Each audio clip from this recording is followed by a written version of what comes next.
Darkest police reports. I was called out one night to a report that chilled me before I even arrived. A baby crying non-stop for hours. The neighbours hadn't seen any adults come or go. No lights, just the sound.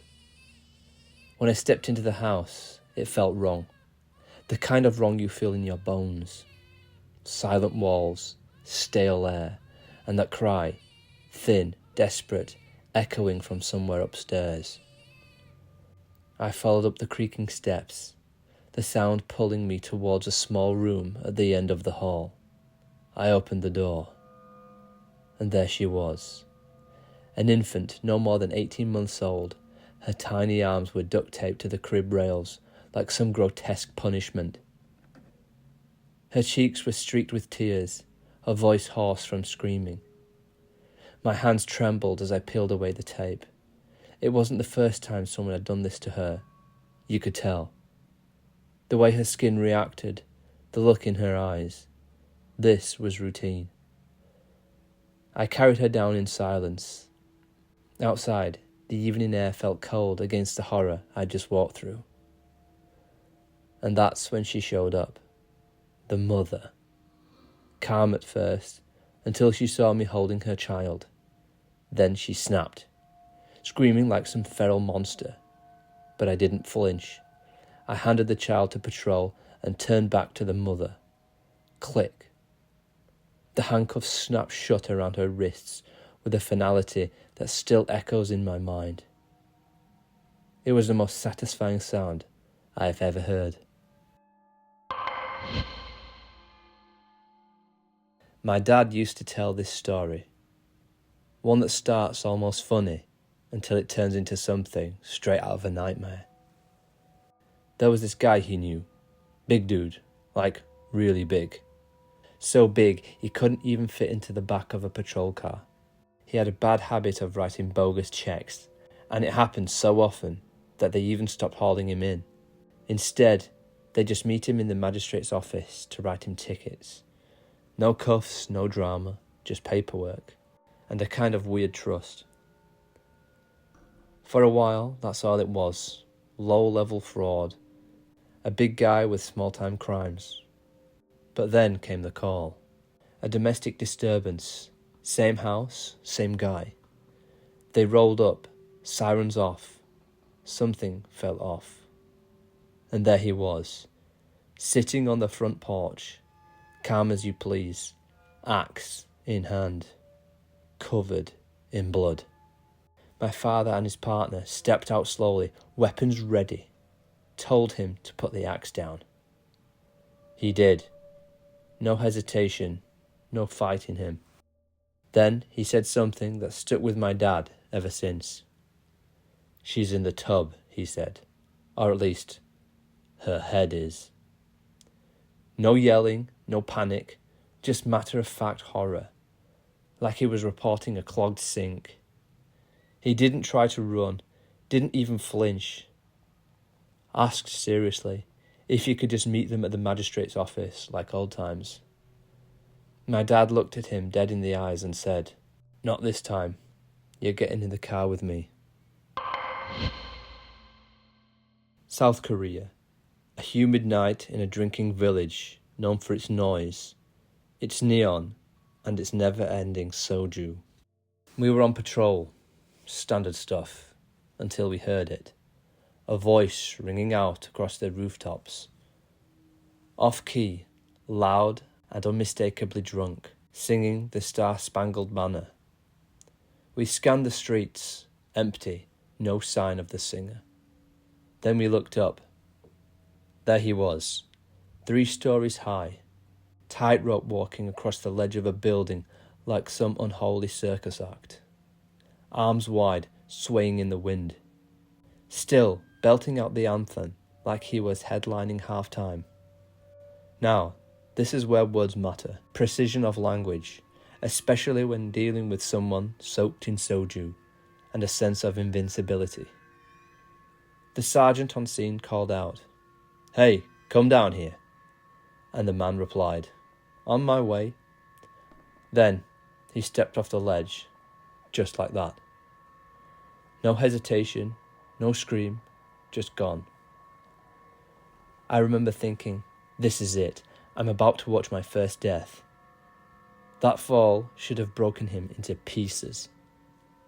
But somehow, by some twisted miracle or glitch in physics, he landed on the hood of a truck, slid down like a rag doll, and hit the ground in a heap of limbs and denim.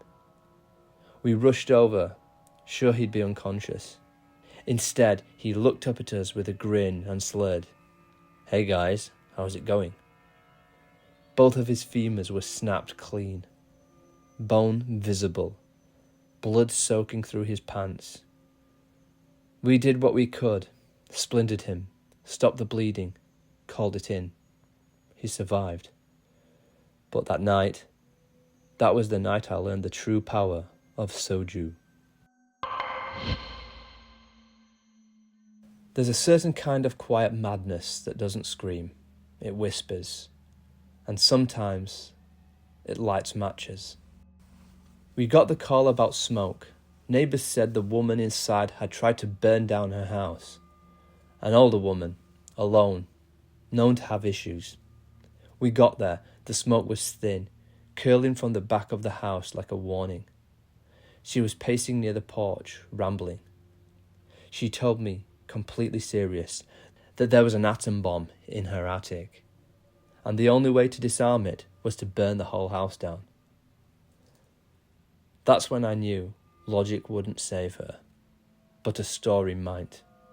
I kept my voice calm, soft, told her I had a special car, reinforced, safe, a place the radiation couldn't touch her. Her eyes narrowed, suspicious, but then she nodded. She got back into the seat. As I started driving, her tone shifted. She screamed, "You can't take me to jail. I haven't done anything wrong." I didn't flinch. "We're not going to jail," I said. "We're going to the hospital." That made it worse. "I'm not crazy," she shrieked. Over and over, fists pounding the glass. And that's when I told her, "I don't think you're crazy, but you were right about the atom bomb, right? We've got to get you checked out for radiation poisoning." Everything went quiet. She looked at me, wide-eyed, dead serious, and said, "Oh shit, I didn't think about that. You better hurry." And just like that, the fear turned into urgency. She let herself be helped. She believed the lie. Because in her world, it was the truth. My brother's a cop, and every now and then he tells me a story that sticks with you.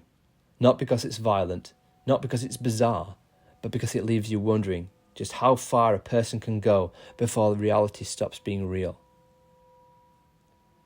This was one of those calls. The dispatch was vague.